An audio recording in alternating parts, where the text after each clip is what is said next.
Hi,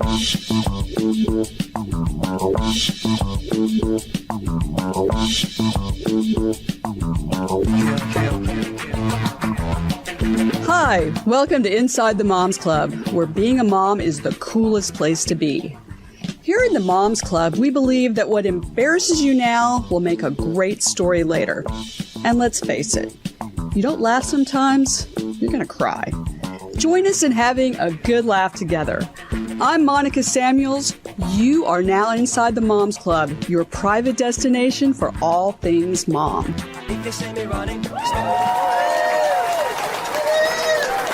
All right. Welcome, moms. Welcome to Inside the Moms Club. I'm Monica Samuels, and I'm here with my co-host, Raha Dixon. Hello. Hi. What's up, moms? Well, it has been an amazing summer so far, a very hot summer. I, of course, but live it's in Texas cold in here, most hence of the time. my sweater. Yes, she has a sweater on, but I've been where it's like 110. I mean, it's been brutal. It's nuts. But before that, I was in Italy. Mm-hmm. For several weeks, and it was tremendous. We had the greatest time. A little bit too good of a time because every day I was eating pizza and pasta and drinking limoncello spritzes and Aperol spritzes and drinking wine. And I had to come back and get my lab work done for my endocrinologist, and I thought, this is really going to be a disaster. So what happened? She told me, she said, Monica, this is the best blood work you've had in years. Okay. And you know what? And I figured it out. And now I have figured it out. In Italy, where I was in Positano. I was on the Amalfi Coast. You walk everywhere. Yeah. And there's stairs and there's hills. And you don't dare drive because if you do, you will kill yourself or someone else. So that's good. You don't even do that. You're not even tempted, actually, because you're too fearful of the whole. So it's just a great that's beautiful environment. So I came back and I thought, I'm going to start living like this every day. And well, this is the challenge. Americans, I want you to listen to me. We have a challenge here. First of all, we do not eat healthy. Even when we can't, it's hard. I mean, they eat natural ingredients in Italy. Like a tomato tastes like a tomato. It's just a tomato. Yeah. Have you even looked at some tomatoes in the United States? I sure have. I picked up the tomato in the grocery store, and it has chemicals listed there that... Oh, really? Yeah, this is it. If your food has chemicals that if you saw it on a chemistry exam, it would petrify you, and you're like, I'm going to fail this. Don't eat it. Yeah. So that's not good. Most things that come in wrappers have all those things in it. Yeah, exactly. So that's message number one. It's challenging though, because it's super challenging. And I live in Austin, and I grew up in Dallas, and you pretty much drive everywhere, and they don't even have public transportation. Well, LA's like that too. It's horrible. When I came back from my trip, and this is it's sad but true. So my son said, there's a little gas left in the car. I'm sorry, I used all the gas, but he said, I could go fill it up later, but if you want to. I'm like, okay, I'll go fill it up. Okay. I get in the car, and it indicates that I have 1 mile left. Oh, man. So I'm thinking, can I get there in a mile or less? Now, and then I have to think, if I don't make it, it's 110 degrees outside. So we have, climate change, and it's super hot. And then there's nowhere, I mean, you can't even walk anywhere to, you're in Austin. You got a phone, right? You're going to be okay. Well, I had to Uber. Did have a phone. I had to Uber my mom gas once. I went to the gas station. I got that red because she's always running. I love you, Mom, but you're always running on empty because she waits till the last drop is finished before she has to put more. Yeah. So I went to the gas station, bought that red thing, filled it up, and I Ubered it to her. Well, see, now see, we could do better. We can do better. I mean, as a country, but part of it is just the infrastructure of like Austin, or I don't know what public transportation's like here exactly. Yeah. I used to live in Washington, D.C., and I would take the metro all the time and never drove there.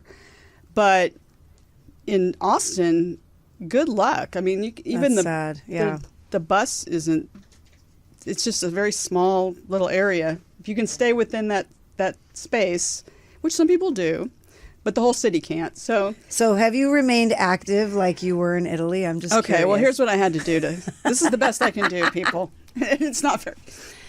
I'm eating a little better. I mean, I started out with the natural. I'm still kind of there. I have to confess. This is the other tricky part. This is just my own personal problem. Is when I go into the pantry and think I might want a snack, and then I get in there and I grab some nuts and I eat those, and I'm thinking, and I get some chips and I eat those, and everything looks so good, and I eat a few things, and then I just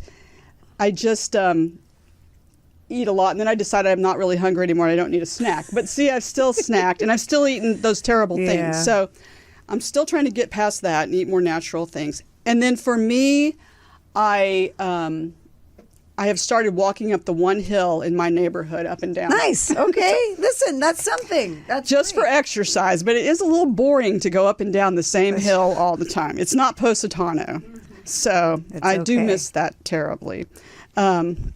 But yeah, no, we need to lead the charge here, moms. We need to lead the charge. Our guests will tell us all Our about guests, leading yes, the we're charge. so lucky today to have two amazing guests. This is the first time in Moms Club history that we've been fortunate to have a mother and a daughter together. That's right. So this should be really, really great. We once thought about having our own children on, or they've asked to be on, and we said no because we thought that was a bad idea for the moms to do it. But we are thrilled today to have our guest and her daughter. So let me introduce them. The mother is an environmental activist, actress, producer, and writer. She has been and co-starred with her husband, Ed Begley Jr. on HGTV's Living with Ed and Discovery's Planet Green. And her daughter is a TikTok sensation, Instagram influencer, and also an environmental activist. And they are both looking forward to the release of Ed Begley Jr.'s memoir, To the Temple of Tranquility and Step on It, which is coming out October 3rd. So that's very exciting. Please welcome Rachelle Carson-Begley and Hayden Begley. Welcome to the Moms Club, ladies. Welcome. We are so excited to have you.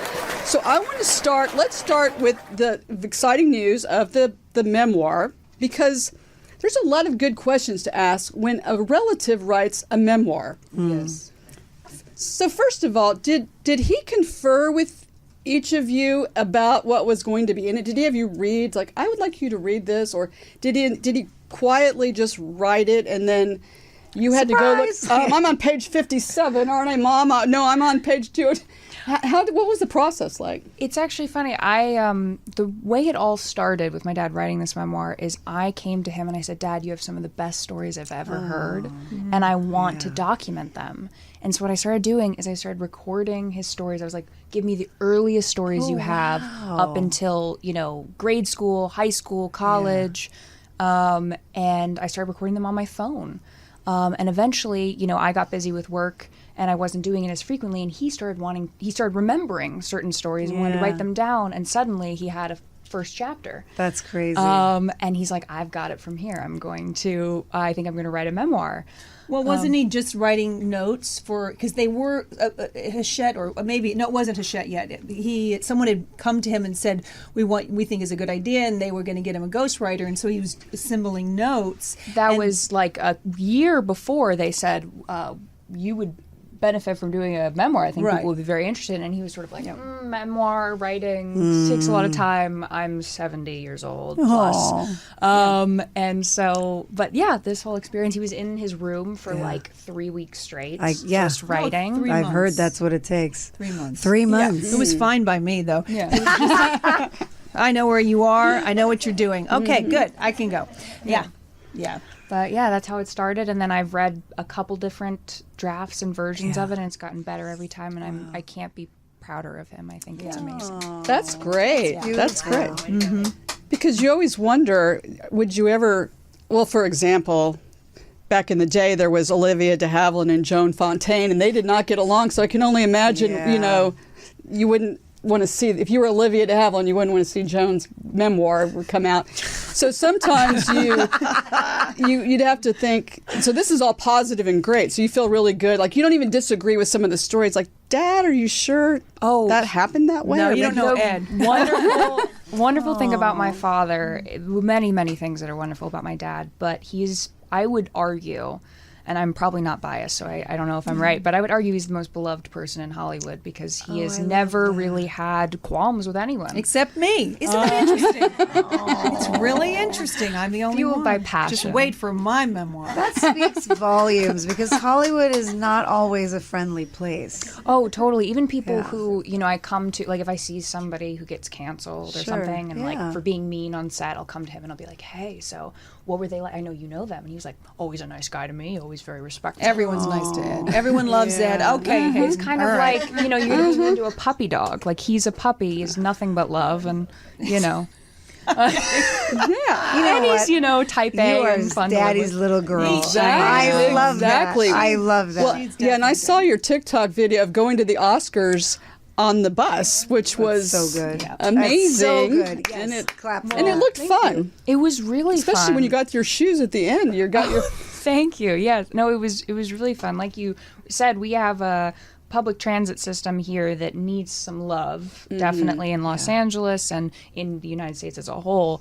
And if we could increase ridership, I think we'd be able to expand it to a level that would make it much more usable, much more user-friendly. Hayden went all over the city before she went to the Oscars. So I did that a was week interesting. straight, so no she car. TikToked all of that. So, what do we need to make the system usable? Seriously, for moms out there that are like, I'll do it, just We need to increase ridership on all fronts. There's people who in this city who, a lot of moms out there who can't afford to have a job, can't afford to have a car, can't afford to. 100%. Well, when Hayden was a baby, her dad used to take her on what they called the bus and choo-choo. So that was like a ride. That was like it was Disneyland, like but in Disneyland. Studio City. So That's amazing. I know. Yeah. He primed her. yeah. Definitely. Well, we need government to obviously to Prioritize step it. up and make it a 100. priority, like in Austin, maybe one day. It's pretty green in Austin. I've been to Dallas. yeah. Dallas is another story, and but good town. Hey, Hayden and I just went to Dallas for Earth Day because it was the largest Earth Day event in the country. Oh, nice. In Dallas. Nice. So if it can happen there, it can happen anywhere. It's true. I grew up in Australia, and their transit system's amazing. Yeah. We went everywhere on the train, everywhere on the bus. I didn't have a car for a long time. Yeah. And it's not the same when you come here. No, it's not. And the moment you land, I mean, I've been here 15 years now, they're like, oh, do not get on the bus.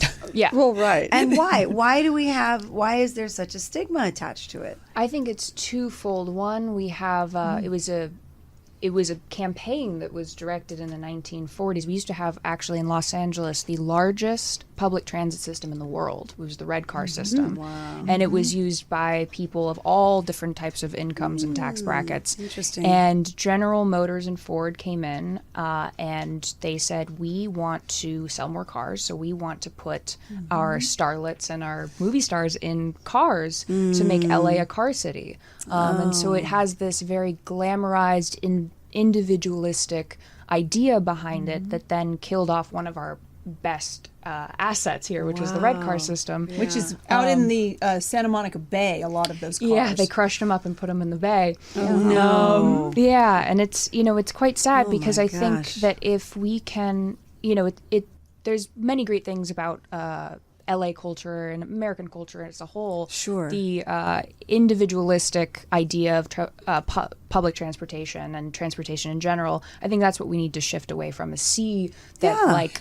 And one thing that I will add, I mean, I have an electric car now, so I don't do the gas thing. But I will say this: when I lived in New York, because I didn't drive until I came to LA, and I was 25 when I learned to drive. but back then you would see all economic, people of all economic backgrounds and all races, and we mingled. Here we don't mingle. We're very 100%, segregated, and I yeah. really think the government has a lot will help, and we need We need them to prioritize public transportation, no matter And they what. are. It's, They you know, are. it's not a It's- political issue. It's yeah. just something that could be a public good for everyone. There is a need for government. There is something too. Also, LA having a problem where we have so many unhoused citizens, and because of 100%. sweeps in places where they have not been able to seek shelter, Sure. they take to the transit system because there's they're going to be moving anyway. And I think if we can do two things, which is invest in public transportation and then also invest in trying to help the unhoused community, we can. I think we would all benefit from a better transit 100%. system. Well, and also people your age getting the message out socially that it's cool to go use. Totally. Because in some cities, they've invested in public transportation and nobody gets on it. You sit like in Dallas. Yeah. I've passed by the DART train and it's empty going back and Yeah. forth. So they have it, they just aren't using it. So, but to make people feel like it's not a social thing, because for some cases, you're right, it's kind of a social thing too. I don't take the bus. I don't take DART. I take, my Maserati or whatever. Yeah. So it's getting the mindset change too. I think. Also making it more convenient too. Like if you're in Midtown Manhattan and you want to go downtown, anywhere, like at rush hour, like you need to take a 100%. train because it's just faster. It's faster. So if we could make public transportation more convenient, especially with our traffic problem, I think it would be like foolish not to take it. Yeah. So how did you get interested in? Now, obviously, it goes without saying, I don't think with this person in the house, it's going to be very easy. But I heard, so I practiced environmental law for several years, and I'm familiar with Rachelle Carson's book, Silent Spring, and I understand you were born, that was a namesake? I was named after Rachelle Carson. So did your interest in environmental issues start as a child? Like, did your parents inspire it, or did Ed inspire it? Dad named me Rachelle Carson, Right. but my mom changed it. No. and so it's French for Rachel, so it's essentially the same thing. But my dad was a very conservative Republican in Atlanta, Georgia. But he was a farmer. He was an architectural engineer by trade, but he always had a farm. He always had a vegetable garden. He always he loved the land. So he inspired me that way because we always had access to country. And he ended up living on a farm at the end. But no, there was no, other than living in England and Canada, in New York and places where, urban settings where I saw the effects of, horrible air and, trash and all of the, I didn't really, the environment was on the list, but it was down the list. And women's issues, children, those social issues were more important to me. But when I met Ed, he took me to, one of our first dates was with a guy named Don Henley, who's in the Eagles, and not that I'm name dropping or anything, but and I was like, me being the person that I am, a very sort of like combative. I'm like, so what's this environmental thing? It's very safe for you guys to be in the environment. This was like 30-something years ago, and he said, well, I said, what about real social issues, like poverty and and he says, well, without the environment, there's really nothing. That's right. So I was like, that right. makes sense. Yeah. Yeah. So that was the start, and then of course living in Ed's world, one must do as Ed does because he's not going to do it was fine. It was good. I always say this: if you want to be an environmentalist, find a person who's an uber environmentalist and be their friend, or be their girlfriend or boyfriend or whatever, because they're going to help you. We can't do this alone. We need help. So, question: I read somewhere that someone in the business told Ed, "You need to tone it down because we can't find you work. You're too difficult." Is there truth to that? What is that? Is that nonsense? Or I'm curious. Does he get backlash for being such a strong voice? He I think most people, their fears around it was their own self-judgment of like thinking that my dad was going to walk off set if he didn't have like a hybrid car to drive 2 feet into a shot. I see. And so he was like, I'm not that difficult. Like, I know the cost of like, you know, whatever it is for your movie. I don't need to be driving a Prius, you know, 10 feet up a driveway so you can get a wide shot. Sure. And so I think a lot of people, it was actually very reflective of their own self-consciousness of what they do for But the I do environment. think it might have cost a little because people, they just don't want to be reminded. And also, you're so associated with something, then it's sort of, you stand out more. You're not in, you know, the movies that you're supposed to be playing a character, but you're, you know. So I do think but that doesn't mean you shouldn't have it. 100%, You know, the beauty is you have a platform. The downside is you have a platform. So,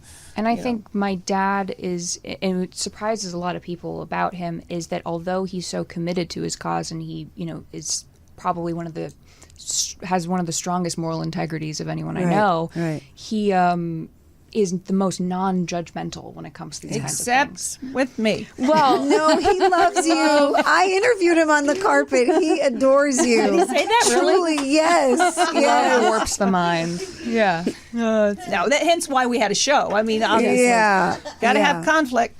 But no. I think it's interesting you say that because for me, I think for your whole family, it comes from a place of loving. It doesn't come from a place of, I'm going to walk off. I cannot see that in any of you. No. And so I think it's beautiful that you recognize what you have and recognize what someone else brings to a conversation. Totally. Yes. Well, what is it like growing up in a family or being in a family that the public is watching and judging sometimes? I mean, what does that feel let's like? be real all the time. It was really interesting because growing up, I didn't know that it was really that special because I grew up in LA where it's like everybody's uncle, cousin, you know, father was in some way involved in the industry. Yeah.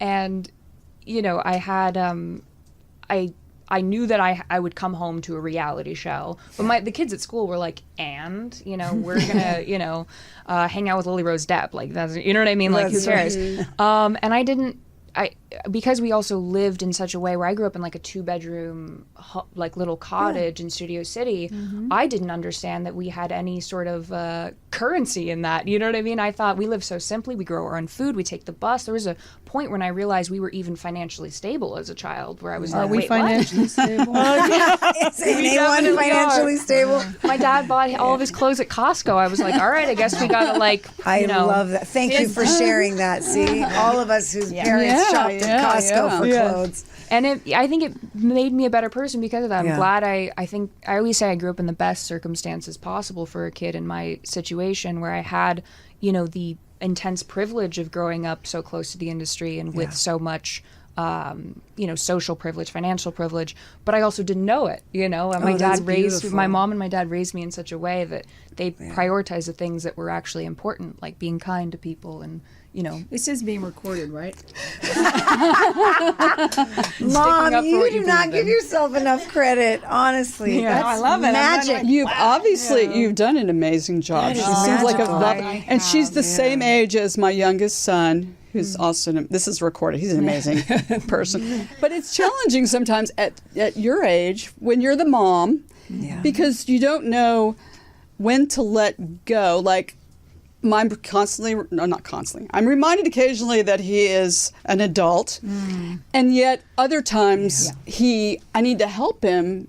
Like he went on a business trip the other day and he didn't know how to check into a hotel by himself. And so I helped him, but then I told him a few things and he said, well, that's pretty condescending. You know, I'm an adult. And I'm like, well, so it's tricky. Yeah. So, but you're a very lovely lady. So your parents are obviously doing something right. Well, you mentioned your home, and you all have a sustainable home, which is great. And we actually have someone joining us today, a good friend of ours, Delia McClendon, who has an environmentally responsible company called Farmhouse Fresh that has some amazing products. Well, Delia, why don't you explain a little bit about the farm and Farmhouse Fresh? Yes, thank you so much. I love hearing about all of this, sustainability and green. It's wonderful. We are such believers in that. We have a farm in McKinney, Texas, and we grow our own ingredients. We grow them hydroponically and aquaponically that are used in our natural skincare products. That's incredible. And the products aren't made on our farm. They're made and manufactured elsewhere. But we also have an animal rescue sanctuary at our farm, which is also part of sustainability as well, caring for the Earth's inhabitants. So wow, Yeah, that's beautiful. and they have amazing products. I And know. I did the eye cream. I loved your eye cream. Yeah, oh, good. Yes, I Yay. love Oh, we it. have so many products. We have shared tons of some them. great products, and so I'm sure that Rachelle and Hayden will want to try more. So let's talk about it. We've had summer sun, and so we're getting through that, and now trying to get ourselves back together as we're getting to start fall. So tell us a little bit about these three products that we have. The first Full Moon Dip Facial Mousse, which I use, and I absolutely love it. Yes, I know you're a big fan of that one. That's one of my favorites as well. So Monica, so this is a great one. If you are looking for one go-to product to just make you look glowy and healthy and look like you've had a good night's sleep, this is it. It's a ageless facial mousse, and it has a little bit of it's light as air, and it has a little bit of a beautiful, like, iridescent glow. I have some on. You can use it as an all-over moisturizer or just as like kind of a highlighter in the cheekbones or brow bones. And it has retinol and peptides too. So while it makes you look healthy and glowy and pretty, you're also going to get the benefits of that firming action and kind of help to tone up those wrinkles and fine lines. So, Monica, I know this is one of your favorites as well. I absolutely love it. And like you said, it makes you look like you've had a good night's sleep. So even people Hayden's age, because I know my son's friends, I've seen some of them, don't always get a good night's sleep. No, it's great for everybody. How about the Smooth Revival Resurfacing Silky Serum, which I have yet to try, but I think that's great for summer skin. It is, yes. So this is a newer product. So this is for the body. So this is called Smooth Reveal Silky Body Serum, and it is a blend of lactic and glycolic acid. So it's going to smooth out the skin, smooth out some of those imperfections. Even if we have bumpy skin, that KP, keratosis Hayden pilaris has in the back that. of our Oh, arms. thank you for revealing my skin condition. Yes, I do, but it's though. going to help with that too. So kind of just smooth out those imperfections. And, we've been out in the sun and sunspots and things like that. And the more you use it, the more it's going to work. So the effects are cumulative, and it has a beautiful citrus scent too. Oh, great. And the last but not least is the Mighty Tidy Banana Turmeric Tightening Mask. That's quite a name. Tell us a little bit about it. Banana turmeric. It is, yes. Okay, well, first of all, if you haven't smelled it, oh my gosh, it's amazing. Smells like banana with a little hint of turmeric, so like a little spicy banana almost. Yeah. And this one is awesome. It has 3 types of clay in it. It has farmhouse fresh grown cucumber extract. And the clay is really going to tighten and firm up the skin. So it's going to temporarily reduce the look of, larger pores. It's going to firm up those fine lines and just really give you a beautiful, hydrated, firmed look to your skin. So this is a great one to just use on a regular basis. You can use it a couple times a week. Beautiful. Yeah. People always ask me, what can I do? And I say the first thing you can do is get rid of the toxins underneath your sinks. That's the first. 100%. But then what do you go in your cabinet and look at what you're putting on your body? Yeah. The skin is the largest organ. If you're the toxic dump, really. We if you've been using traditional products, With phthalates and No, that's true. Between the skincare things and supplements that people don't really, it's not, things that aren't regulated, they just sort of just use. Well, thanks, Delia. Thanks so much for joining us today, and it's been great talking to you again as always. Say hello to everybody out there on the farm.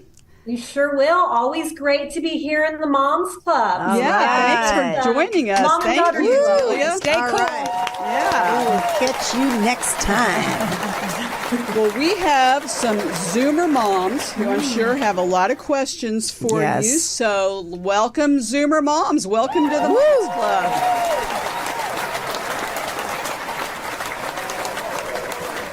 Hello.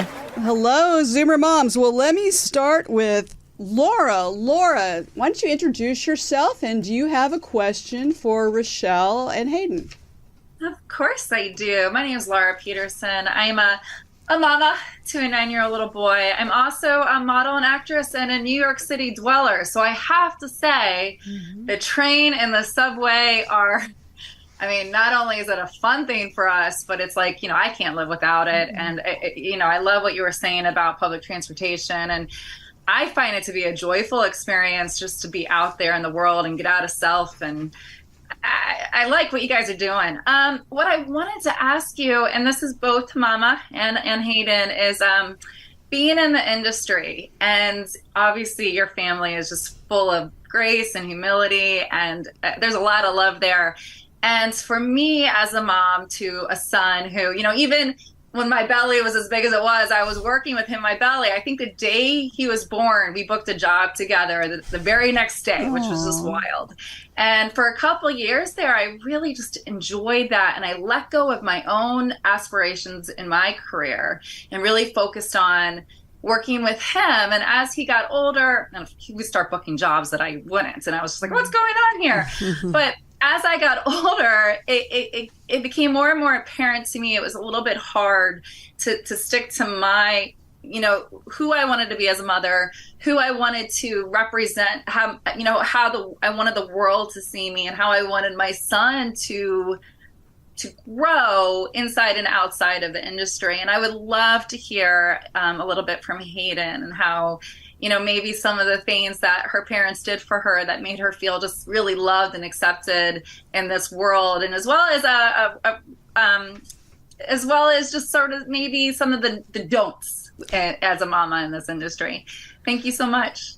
Thank you. Oh, that's a great question. I think, I grew up in such a lucky circumstance where I had both my mom and my dad who are like extremely authentic people. Like, there is no like the connection that they feel with the outside world beyond like Hollywood. Like, one of my dad's best friends has been his best friend since college. He has friends who are big actors and, do all sorts of cool things, but he treats those people with the same respect he treats his close friends from college. And he, everywhere he goes, he is so kind and loving to everyone. And my mother is the same. Like, she will treat somebody who works at Starbucks the same way she will treat somebody she meets at the Oscars.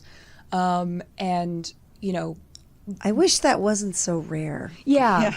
I really wish that wasn't a thing to point out, but it really is. Totally. And I think I'm just trying to digest that comment. I'm just like, I do. But that's right. No, but and the other part, and I think I get this from both of my parents, I think is extremely vital. I have my dad, who is incredibly kind, incredibly loving, but he is also does not like conflict. So he will sometimes sacrifice his own like well-being in a situation to be, go along with the flow. Whereas my mom, I'm so lucky that she is my mom. No. I feel so lucky I have her level. She has such an intense amount of justice and that's important. It's so important. She as a woman is one of the strongest people I've ever met, man or woman, and she will stick up for the little guy 10 out of 10 times. Thank you, Mom. Thank you. Honestly, thank you. Yeah, and that's sweet. So, you live for these moments that you hear this from your child. I say it. It's just we're not on camera. This is, I guess I would say, is it Laura? Is that Laura. That I would say that you be as the best you can be in terms of and keep growing and working, and they are going to get it. They'll get it. Might take 23 years to hear it. No, she's always been very loving to me. We joke around a lot. We do. We have fun. But to be an artist is, what we're always striving for is authenticity, right? I mean, that's it. So to be an artist and then to have your son also maybe be an artist too. We know what that feels like. It's a lot of sensitivity Let's just say that there's a lot of sensitivity, but that should be honored, because in the long run, it pays off, because if you have an ability to put it into some form, which Hayden has definitely done with her environmental activism and her writing and all of those things, it's beautiful to see. I love that. That is great. Colleen, welcome to the Moms Club. Do you have a question for Rachelle and Hayden? I do. It's been wonderful listening to both of you. And I'm a super mom out of Phoenix, Arizona. And my husband and I are small business owners. And my favorite thing to do really is to work with frustrated females in business and their finances, moving them to financial freedom. So I'm not an aspiring actress today. And the question I have for both of you, Hayden, I wanted to start with you. I have a couple of daughters that are, I have 7 children and 12 grandchildren. Let's start with that. So my baby is 26 and they go up to 38. With that being said, I have daughters that are on social media. They have my grandchildren on social media. That is slightly a concern of mine with child trafficking. And I just wanted to understand from you, Hayden, and also Rachelle, what is it like as being an influencer and stepping into that spotlight now on your own? How do you combat criticism with the way mental health is today? That's a really great question. I would start off by saying I would have not believed that you were 38, let alone had a child who was 38. Your skin looks amazing. Seriously. Thank you. And, to answer that, plugging Farmhouse. To answer that, it's a really valid concern. I completely understand it, because I am in that. They did a study recently about the effects of self-esteem while being a young person on Instagram, specifically with women and body dysmorphia and body consciousness. And they found that women who were introduced to Instagram at adolescence from 11 to 13, struggle with anxiety, depression, and body dysmorphia, and, negative thoughts about their bodies. And, that is exactly when I got Instagram. And I think although the path has been hard with a lot of I do get criticism, I do get hate comments. If anything, it is, and I feel very lucky that this has been my experience, because we've all gone through it together and seen this in my generation. We have gotten so much stronger. We've gotten so much more, resilient to such hateful words, to the point where if somebody even on the street now said something horrible to me, I would be like, that's a you problem, and understanding. That's a good therapist too. Understanding that, it's not about me when somebody says something unkind. And with your point about child safety, I think that we definitely need to enact some sort of safeguards from big tech, from the government, if they could please work together to bring us moms and families a certain level of security and feeling of safe, because it really has been, it's scary. There's a lot of people my age who know the tricks, and even just getting a spam text that says that my bank account has been hacked or something. I'm a young person that knows that's a scam, right? But that level of how do they have my phone number is terrifying, and it's because all of our information is out there, especially if you got on here at an early age. And so I think that we need to push for big tech and for, the government to come together and, make some sort of safeguards in place. Yeah. I think that, it was so new, really new. I didn't email until 1900 I started email. No, 2000 and... Probably 2003. 2000. I didn't. No, I started late. She has an AOL. I have an AOL account. I love that. I have a Gmail too. Okay, but I don't Instagram. I only Facebook. I know, weird. But even for me, going on Facebook, I have to be careful because I'll see someone that got a job. I'm like, I wanted that job, or whatever it is, or they'll use a filter and they look so fabulous, and I'm like, I'm her age, I don't look that. Whatever it is, compare and despair. That's what it's the nature, and certainly in the artist, horrible. It's really horrible. So I have to very much limit all of that, and I was very concerned with her because we're sensitive and we're just very sensitive people. So we have to be very careful what we get exposed to. So I don't have Instagram. I don't have Twitter. Well, what you just said, it's a you problem. I feel like that's probably what's safeguarding you is whoever taught you that. Whatever you see, the job someone has, or the body they have, or the car they have, that's their life and that's their journey. And I'm different. I'm me. Yeah. I don't even want what someone else has. I want what I have and what's destined for me on my journey. And you've got that. You've got that thought process. I got it from my mom. It's, if I'm acting out of love and kindness towards someone and they, show me something that is not that is about them and not about me. And I, if anything, feel empathy for them. I love that. But even the stuff you might be envious of. Yeah. That's not me. That's you. Yeah. That's not in my world. We have no clue what's really going on. Yeah, we sure don't. I've, in my personal experience, I have watched people who, with my proximity to Hollywood and the industry, people who you would look at on Instagram and be like, oh my God, they have the dream life. They're 100%. The it person of today. And knowing, they're crying in my car and they're like, I am fundamentally unhappy. And it's, if you can find something that makes you feel fulfilled, to compare yourself to anything else is not fruitful. It's not anything that would actually benefit you. So that Rachelle, is the takeaway. You have not been that involved in that sort of social. Yet, Hayden, what age did you start using that? So 11, right? Gosh, 11 years old. Yeah, that's what I thought you said. So what influenced your decision to say, oh yeah, she can have a phone? And we all go through this. My husband. Okay. Yeah, no, he says she can have it. And I'm like, no, she can't. Yeah, Did you ever say, you know what, maybe we should take it away, or maybe this isn't a good thing, or maybe she was so responsible?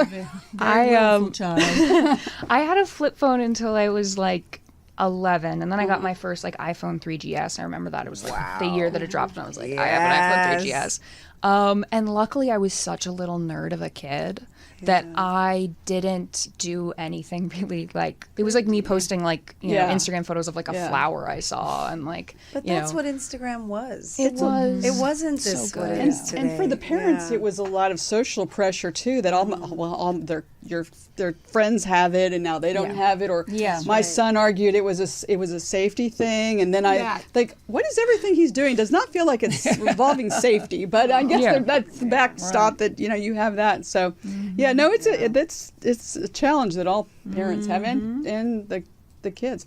Helen, welcome to the Moms Club. Do you have a question for Rachelle and Hayden?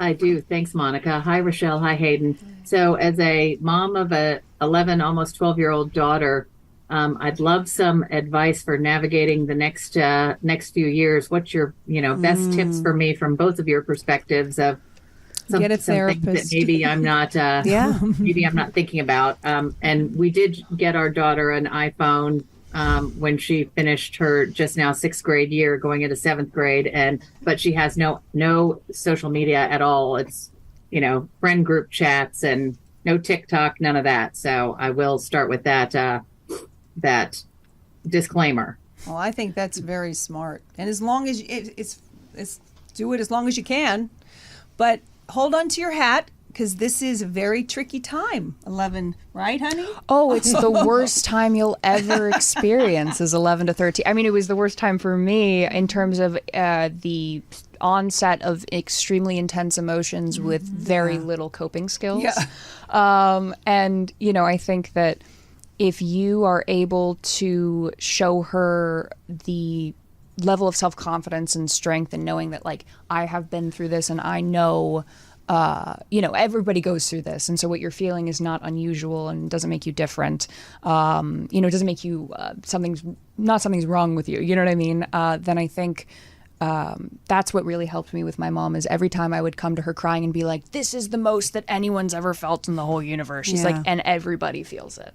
Everybody feels it. Yeah, this time but period. I also did a lot of my own stuff. Like I would change her school. I'd be, it's the school's fault, and I would change. We did like several, like 5. I don't know how many schools we went to. I did get made Did fun of a you? lot. I changed 4 times in middle school, which was only 3 years. Whoa. and I did it. So I mean, she didn't do it. I did it. So, I get that though, because when someone's giving your child a hard time, you're like, let's go. I don't want to So put you through this. What's will interesting say- about our daughter is Hayden is she has more self-confidence than I ever had. The issue isn't self-confidence. The issue is her. She lets out all her frustration on me. So I take the brunt of her frustrations and her, when she's upset about whatever it is, it's taken out on me. So it's not. Well, I will say this. I think you, like me, we need a team. Yeah. Because we can't go to them and say that was wrong. We have to go to a professional or a good friend or people who have kids or have gone before us. And it takes a village. It really takes a village to raise children. It takes a mom's club. Yeah. Exactly.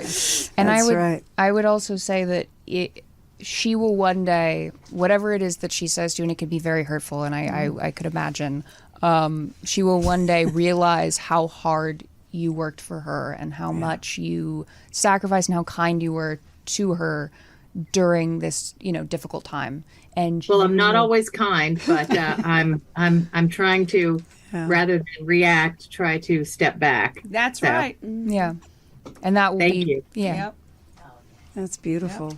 Those are some of the wisest words spoken on the Mom's Club God. from I want the another daughter. episode. From the daughter of a wonderful mom.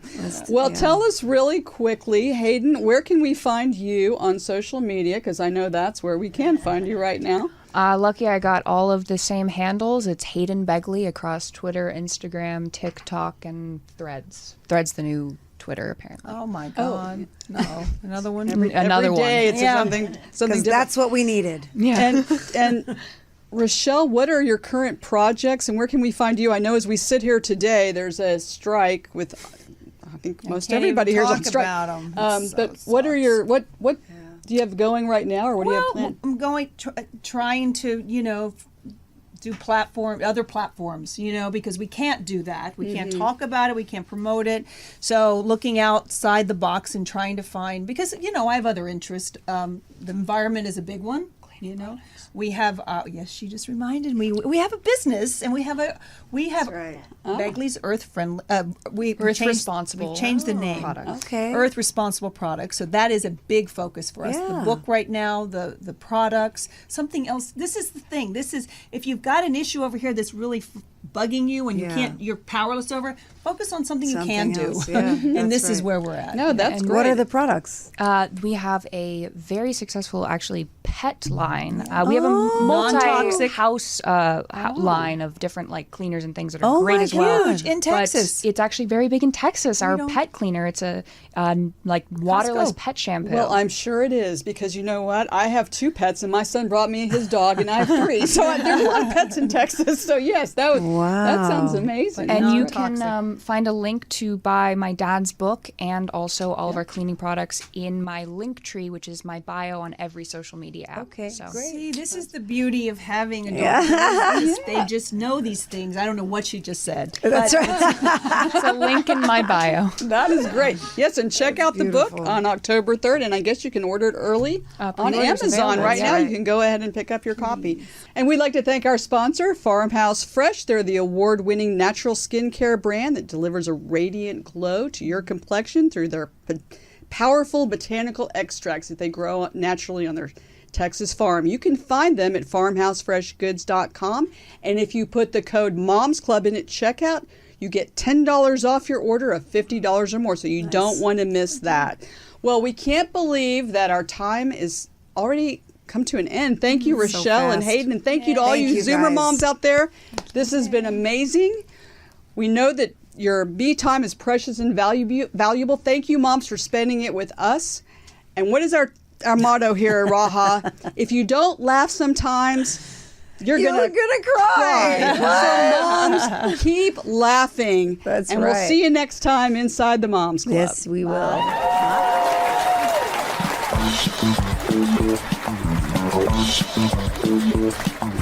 Bye.